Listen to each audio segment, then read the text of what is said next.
Once upon a time in India, there were 5 princes who left their kingdom to seek the kingdom of heaven.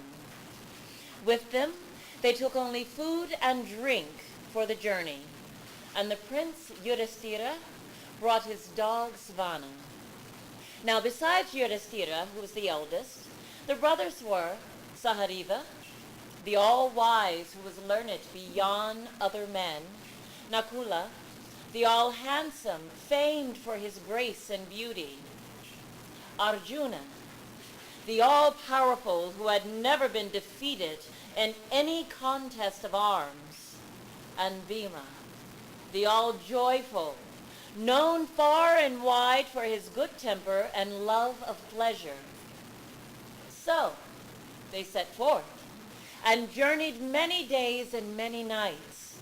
Presently they came to a fair where music was playing and people were drinking and dancing and feasting. Some of them saw Bhima, the all-joyful, and called out for him to come and join them. Bhima said to himself, I will rest here today and be happy and seek the kingdom of heaven tomorrow. So he entered into the dance, and Yudhishthira and his brothers Sahadeva and Nakula and Arjuna and his dog Svana went on without him.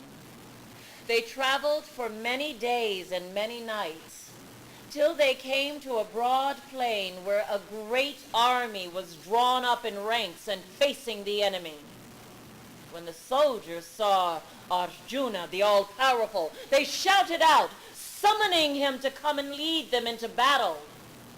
Arjuna said to himself, I will fight today for my country and seek the kingdom of heaven tomorrow. So he joined the soldiers, and Yudhishthira and his brothers Sahadeva and Nakula and his dog Svana went on without him.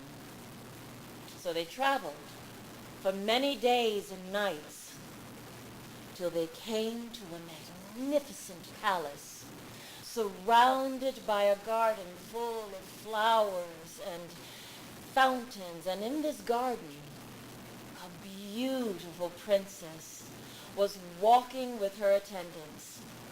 When she saw Nakula, the all-handsome, she was seized with love and longing and called out to him, asking him to join her in the garden. Nakula, too, was struck with love and said to himself, I will stay with this princess today and seek the kingdom of heaven tomorrow. So he went into the garden, and Yudhishthira and his brother Sahadeva and his dog Svana went on without him. They journeyed on for many weary days and nights until they came to a great temple.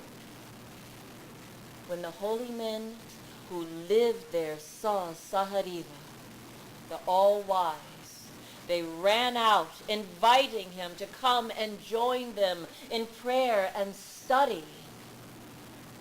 And Sahadeva said, I will stay here today and seek the kingdom of heaven tomorrow. So he went into the temple, and Yudhishthira and his dog Svana went on without him. At last, Yudhishthira came to Mount Meru, which is the doorway to heaven, and Indra, the Lord of past and present, appeared before him and invited him to ascend. Yudhishthira bowed low and replied, very willingly, I will do so, if I may bring my dog Svana with me. That may not be, said Indra. There is no place in heaven for dogs. Cast off this beast and enter into eternal happiness. I cannot do that, said Yudhishthira. I do not wish for any happiness for which I must cast off so dear a companion. But you traveled. You traveled on without your four brothers, said Indra. Why will you not ascend to heaven without this dog? My lord, said Yudhisthira, my brothers left me to follow the desires of their hearts, but Svana has given his heart to me. Rather than renounce him, I must renounce heaven. You have spoken well, said Indra. Come in and bring your dog with you. So, Yudhisthira and Svana ascended into paradise, and Indra, in recognition of their devotion to each other, set in the sky the constellation of the great dog, whose central star, Sirius, is the brightest of all in the heavens.